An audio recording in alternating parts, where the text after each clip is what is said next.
Congress party పదవుల్లోనూ దళిత క్రైస్తవులకు ప్రాధాన్యత ఇస్తారట.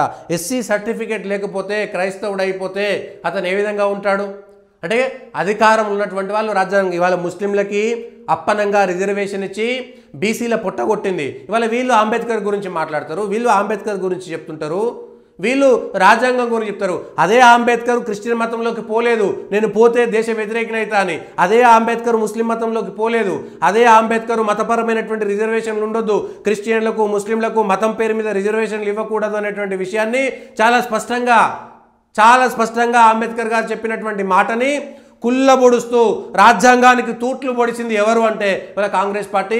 రాజ్యాంగం పత్రిక రాహుల్ గాంధీ గారు ఒక రాజ్యాంగం అని ఒక అట్టపట్ట పెట్టుకొని తిరుగుతున్నారు. మరి ఇవాళ రాహుల్ గాంధీ గారికి సమాధానం చెప్పండి, కాంగ్రెస్ పార్టీ సమాధానం చెప్పాలి. దళిత క్రైస్తవులు అనేటువంటిది రాజ్యాంగ వ్యతిరేకమా కాదా, ఇది మత మార్పిడి కుట్రల్లో చేసేటువంటి భాగమా కాదా, ఇది మిషనరీలు చేసేటువంటి కుట్రల్లో భాగమా కాదా? ఇవాళ మిషనరీ సేవలు బాగున్నాయట. ఇగో ఇది ఈ దేశంలో ఏం జరిగిందంటే ఈ దేశంలో ఈ సందర్భంలో చెప్పుకోవాల్సినటువంటి రెండు అంశాలు ఉన్నాయి. ఒకటి, ఒక ఆమె తెరీసా అని ఒక ఆమె ఉంటుంది, మదర్ అని అనడం నాకు ఇష్టం లేదు. తెరీసా అని ఒక ఆమె ఉంటుంది, ఆమె ఏం చేసిందంటే ఏం చేయలేదు, పోరగాళ్ళని అమ్ముకున్నది, భారతదేశంలో ఉన్నటువంటి పిల్లలని అమ్ముకున్నది, బిలియన్ రూపాయలను క్రైస్తవ మిషనరీలకు అంటగట్టింది. ఈ దేశంలో మురికివాడల్లో ఉంటున్నామని చెప్పేసి వాళ్ళందరినీ మతం మార్చినటువంటి కుట్ర చేసినటువంటి ఆమెకు సెయింటో పోపో ఇంకేదో చెప్పేటప్పుడు కన్వర్ట్ ది వరల్డ్ అని చెప్తుంటాడు ఆయన. అమ్ముకున్నది పిల్లలను, అమ్ముకున్నది భారతదేశం పిల్లలని. కుష్టు వాళ్ళకు వీళ్ళకు సేవలు ఏ సేవలు చేయలేదు ఆమె. ఒక ఆసుపత్రి కట్టించలేదు, కానీ $1 బిలియన్ సొమ్మును మాత్రం దోచుకుపోయింది అనేటువంటిది విషయాన్ని, తెరీసా అంటే సేవ చేస్తుంది అనేటువంటి విషయాన్ని బలవంతంగా పెట్టి దరిద్రంగా భారతరత్న కూడా ఇవ్వాల్సినటువంటి భావజాల దారిద్ర్యం ఉన్నటువంటి దేశం ఏదైనా ఉందంటే వెంటనే ఆమె భారతరత్నను వెంటనే తీసేయాలి ప్రభుత్వం.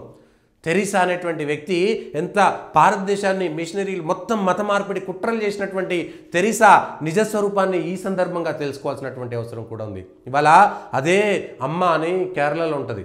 అమ్మ ఆమె లక్షల మందికి గృహాలు కట్టించింది, పేదలకి లక్షల మందికి, 100,000 కాదు లక్షల మందికి ఇండ్లు కట్టించింది, ఇండ్లకు సాయం చేసింది, 1000 పడకల ఆసుపత్రులు కట్టించింది, ఎన్ని లెక్కలేనని ఆసుపత్రులు కట్టించింది. అమ్మకు సంబంధించినటువంటి ఒకసారి మీరు వెబ్సైట్లోకి పోయి చూడండి, వేలాది మందికి సాయం చేస్తుంటుంది, వేలాది మందికి సేవ చేస్తుంటుంది, ఎవరితో కులాలతో సంబంధం లేకుండా అందరికీ ప్రేమను పంచిస్తున్నటువంటి అమ్మనేమో ఇవాళ ఒక మతానికి సంబంధించినటువంటి లేకపోతే హిందుత్వకు సంబంధించి వీళ్ళేమో సేవకులుగా మిగిలిపోతున్నారు. ఇగో భారతదేశంలో జరుగుతున్నటువంటి ఈ విషయాలను మనం గమనించాలి. ఈ దేశంలో దేవాలయాలు అనేక